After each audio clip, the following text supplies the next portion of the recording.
کیا ہماری سیاست جنات کے سردار کی کہانی ہے؟ کالم نگار Syed Sardar Ahmed Pirzada, the first blind journalist of Pakistan, APNS best Urdu column award holder, روزنامہ نئی بات، مورخہ 22 اپریل 2020۔ جب ہم سب چھوٹے تھے تو کمپیوٹر اور موبائل فون نہیں تھے، فیس بک، چیٹنگ یا رات کو ڈیٹنگ والی لمبی لمبی موبائل فون کالز کا زمانہ نہیں تھا۔ ہم سب اسکول کے بعد گلیوں محلوں کی دھول مٹی میں کھیل کود کر دوپہر گزارتے، شام کو بڑوں کی ڈانٹ اور استادوں کے ڈنڈے کے خوف سے تختیوں اور کاپیوں پر اسکول کا کام کرتے، جسے بعد میں ہوم ورک کہا جانے لگا۔ رات ہوتی تو بچے بڑی بوڑھیوں، نانیوں، دادیوں سے کہانیاں سنتے سنتے ادھر ادھر پڑے پڑے ہی سو جاتے۔ وہ کہانیاں جدید سائنس فکشن کی نہیں بلکہ جنوں، بھوتوں اور پریوں کی ہوتیں۔ ان سب کہانیوں کا پلاٹ اور مرکزی خیال ملتا جلتا ہوتا۔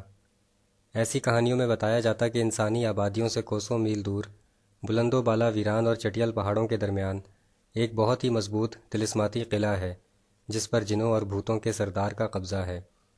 اس قلعے تک پہنچنے کا راستہ کسی بھی انسان کے لیے ناممکن ہے، کیونکہ راستے میں آگ کے دریا، اژدہوں کے جنگل اور چڑیلوں کے گھیرے ہیں جنہیں پار کرنا آدم ذات کے بس میں نہیں ہے۔ جنوں بھوتوں کا وہ سردار انسانوں کی ایک خوبصورت شہزادی کو اٹھا کر لے جاتا ہے اور اپنے قلعے میں بند کر دیتا ہے۔ شہزادی کو قید سے نجات دلانے کے لیے بے شمار مشن روانہ ہوتے ہیں، مگر وہ جناتی قلعے کے راستے میں آنے والی خوفناک بربادیوں کا سامنا نہیں کر پاتے اور خود بھی برباد ہو جاتے ہیں۔ پھر ایک بہادر شہزادہ شہزادی کی نجات اور جنوں کے سردار کو نیست و نابود کرنے کا عزم لے کر روانہ ہوتا ہے۔ مختصر یہ کہ آگ کے دریا، اژدہوں کے جنگل اور چڑیلوں کے گھیروں سے گزر کر وہ بہادر آدمزاد کسی نہ کسی طرح جنوں کے سردار کے طلسماتی قلعے میں داخل ہو جاتا ہے۔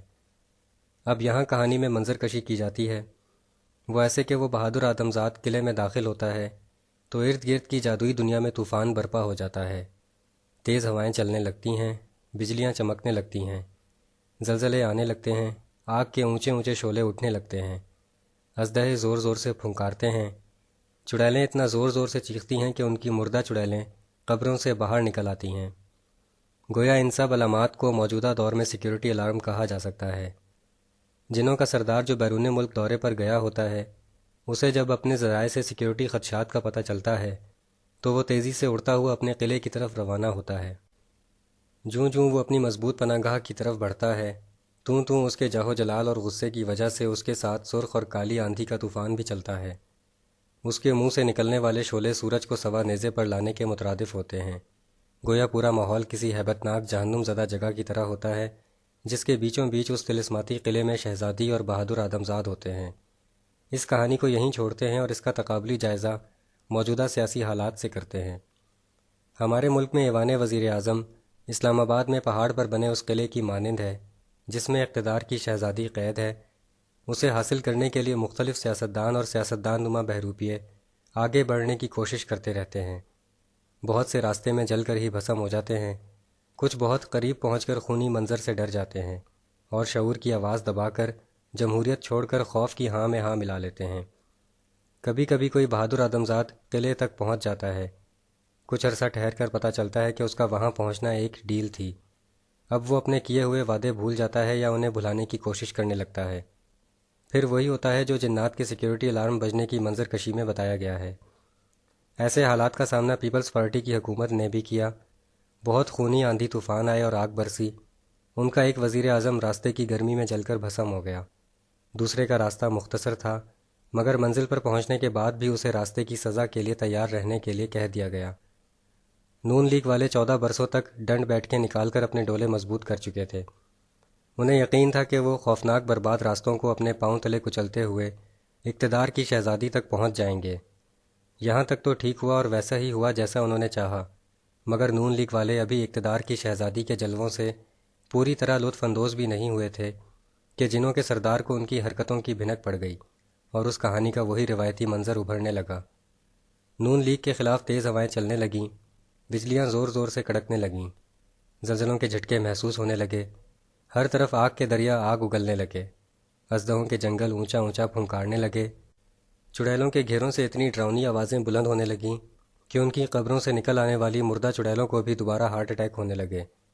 پھر نون لیگ کا سب کچھ جل کر بھسم ہو گیا۔ اس کے بعد نیا کھلنڈرا اقتدار کی شہزادی کو حاصل کرنے کے لیے آگے بڑھا اور بڑھتا ہی چلا گیا۔ سابقین کے برعکس اسے راستے میں آنے والے آگ کے دریا ٹھنڈے ملے، اژدہوں کا جنگل پرسکون سایہ فراہم کرنے لگا، خونی چڑیلوں کی خونی چیخیں مدھر موسیقی میں بدلتی گئیں۔ اس کے لیے یہ سہولتیں اس لیے فراہم کی گئیں کہ وہ لاڈلا تھا۔ وہ آگے بڑھتا چلا گیا اور اس نے اقتدار کی شہزادی کی خلوت کو بے خلوت کر دیا۔ گزشتہ 1.5 برس سے نیا کھلنڈرا اقتدار کے سہاگ کی سیج پر جلوہ افروز ہے۔ اقتدار کے طلسماتی قلعے کے اندر تو خوشبوؤں اور رنگوں کا ڈیرا ہے، لیکن ارد گرد تیز آندھیاں چلنے، چڑیلوں کی چیخیں، اژدہوں کی پھنکاریں اور آگ اگلتے دریاؤں کا شور واضح سنائی دے رہا ہے۔ ایسا کیوں ہے؟ کیا ہمارے ملک میں سیاست بچوں کو سنائی جانے والی کہانیاں ہیں؟ کیا عوام ناسمجھ یعنی بے وقوف بچے ہیں؟ کیا اقتدار کی شہزادی دور افتادہ پہاڑ پر قلعے میں بند رہنے کی بجائے عوام میں آباد نہیں ہو سکتی؟ کیا اس تک پہنچنے کے لیے جنگجو آدمزاد کی بجائے شہریوں کے ووٹ کی اہمیت نہیں ہونی چاہیے؟ کیا اقتدار کی شہزادی جنات کے سردار کے قبضے میں ہی رہنی چاہیے، جس تک پہنچنے کے لیے ظاہری یا خفیہ ڈیل ضروری ہو اور خفیہ وعدے کی پاسداری اس سے بھی زیادہ ضروری ہو؟ غلطی کہاں ہے؟ کیا یہ سب اقتدار کی ہوس میں جل رہے ہیں، یا کیا یہ دوسروں کو اقتدار میں دیکھ کر حسد کی آگ میں جل رہے ہیں؟ ہماری سیاست میں جنات کا سردار کیوں رہتا ہے جس کے قبضے میں اقتدار کی شہزادی ہے؟ شکریہ۔ The end.